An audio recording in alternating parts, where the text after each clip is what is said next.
And want to segue real quick into what comes next for the progressive movement. You're obviously chairman of the board for Our Revolution. Obviously was kind of created in Bernie's image. I think a lot of progressives are extremely dejected right now. A lot of them wanted to get rid of Trump, had kind of expected the worst, but now they're seeing the worst. Biden is putting forward a Hall of Fame crew of Wall Street, lobbyists, consultants, whatever. What's the difference?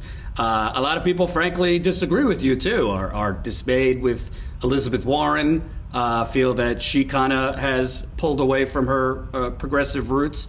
What is the path forward for progressives? Because I think people, after 4 or 5 years of, rigged primaries, the DNC throwing their whole bodies on the scale, Biden seemingly, Obama coming out of the woodwork, trying to push him over the edge, push him over the finish line during the primary.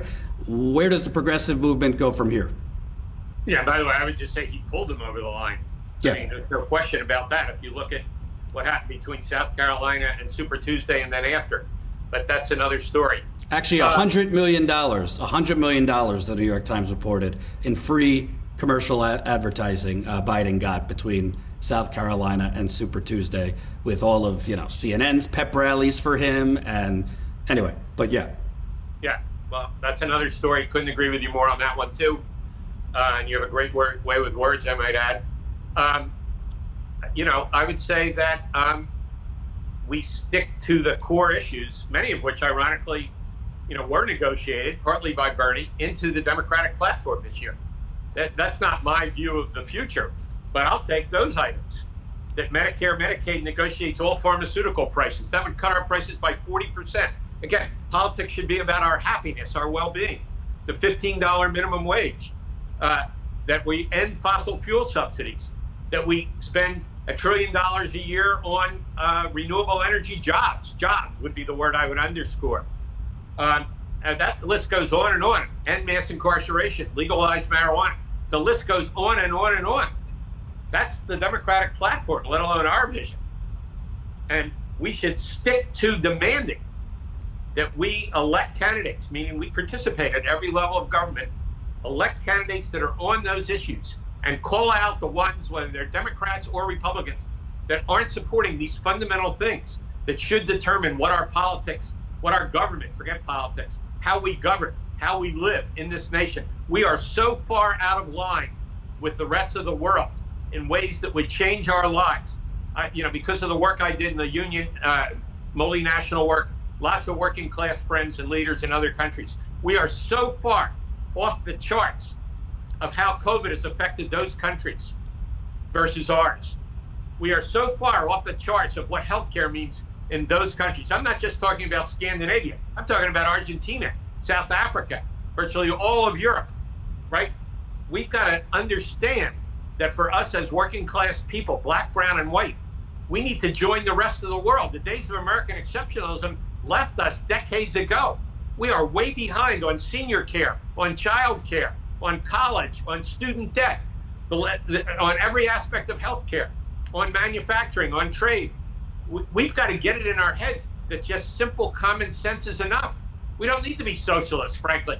We just need to be pragmatists. We need to be problem solvers. We need to support popular democracy and demand that at every level, it's not about the candidate, it's not the rulers, it's the rules, and that we're going to have a 21st century democracy, not put up with this 18th century democracy, which is all about private property interests.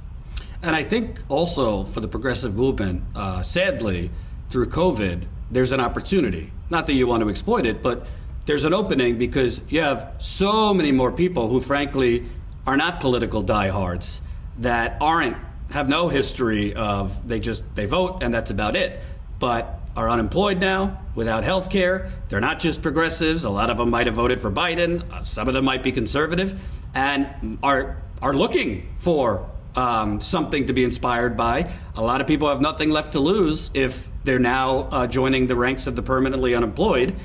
So I think that messaging and organizing could reach an even wider audience. No, I couldn't agree with you more. I'll climb in the same foxhole with you any day. And Hopefully not literally. I'm not looking forward to that kind of resistance. But I think that's perfect. And I think I was on C-SPAN, on their Sunday morning show, and every third caller is a Republican, and they're pretty bitter. And I said to every one of them, I said, listen, you may not even listen to what I'm saying, and you certainly don't agree, but I'm going to continue to speak to you and your family's interests as much as to mine, because we have the same interests here. And you can rant, as they did, about guns or the election being stolen and other things that those callers were talking about, but I'm going to stick to what I care about. And whether you agree or not, I care about your health care, and I care about your kids' education when they're young, when they're pre-kindergarten, and if they go to a vocational school or college, and I care about your parents and the fact that until they're poverty-stricken, they're not eligible for long-term care in this country. Another disgrace, which again, the Biden platform is fine on that. We need to see the action. And so I think that that's where that's where we need to stay. We need to stay rooted on the issues of black, brown, and white working class people. And I say it in that way because 90% of black people in this country are working class. They're not in the elite here that fortunately, I want to underline, will get many of the jobs because Biden is accountable on that. But they're working class, 90%, 8% of other people of color, and even higher for indigenous people, are working class. 75 or 80% of white people. So I'd say it in that order deliberately. But we are all in the same boat as working class people, and we need to stay on, for better or worse, the politics of our families. And if we do that, eventually we'll be okay. Plenty of evidence for that in terms of electoral politics. But in the world of big money politics, that won't be the case every time. Thank you, Larry Cohen, Chairman of the Board for Our Revolution, former President of the Communications Workers of America. Thanks again. My pleasure. You're awesome. Hope you enjoyed that last video. Hop on over to statuscoup.com where you can sign up for our email list and become a member for as low as $5 to $10 a month.